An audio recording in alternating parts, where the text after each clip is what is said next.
séquence lecture juste avant de préparer le dîner. Une petite aparté pour faire la pause. Je vais te lire un petit passage très instructif. Tout de suite. En tant que femme féministe et racisée, je ne me vois pas partager un moment d'intimité avec quelqu'un de droite, affirme Soraya, 27 ans. L'intolérance n'est pas toujours là où on le pense. La question qui est posée par Doctissimo du 11 juin 2024 est la suivante. Amour et politique, peut-on aimer quelqu'un très éloigné politiquement de ses convictions? Qu'en penses-tu, toi, personnellement? Dans le cadre amical, il semble que tout soit possible.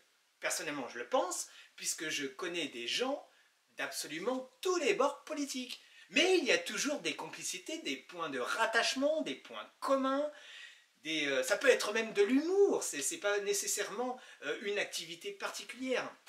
Mais au sein d'un couple, pour que la relation soit pérenne, soit sereine, il est important quand même qu'il y ait une complicité et des points d'accroche pour faire perdurer la relation. C'est important, puisque si tous les jours, tu te prends, entre guillemets, à t'engueuler avec ta partenaire ou ton partenaire, il n'y aura pas de pérennité dans le temps. C'est logique et c'est néfaste à ton bien-être.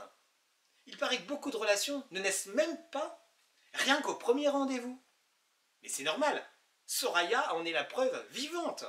Je le répète, l'intolérance n'est pas toujours là où on le pense. Et je vais, pour étayer mon propos, te raconter une histoire très brève qui est arrivée à un ami, un ancien collègue, il y a une vingtaine d'années.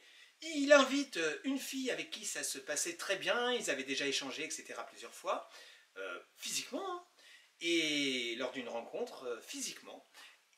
Et là, au restaurant, au milieu du repas, la voilà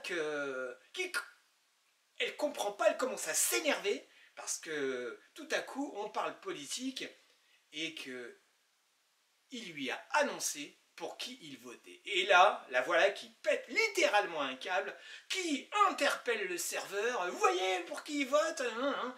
Enfin bref, mon ami très correct, très bien éduqué, très bien élevé, très smart, avec beaucoup d'humour, s'en sort un petit peu comme il peut. Le repas est écourté, il va régler la note, puis les deux sortent du restaurant, et place Clichy, la voilà qui est très énervée devant tout le monde, place Clichy, hein, se met à crier « Alors, dis à tout le monde pour qui tu votes, dis à tout le monde pour qui tu votes !» Tu te rends compte? L'intolérance n'est pas toujours là où on pense. Des histoires comme ça, j'en ai une demi-douzaine, tranquille, à la louche. Porte-toi bien, Fabrice, toujours là pour ton bien-être, réfléchis bien pour ton bien-être, pose-toi les bonnes questions toujours avant, si tu veux la pérennité dans le temps. Ta santé, ta mutuelle, ta complémentaire, ta prévoyance. Passe une belle soirée dans un esprit apaisant.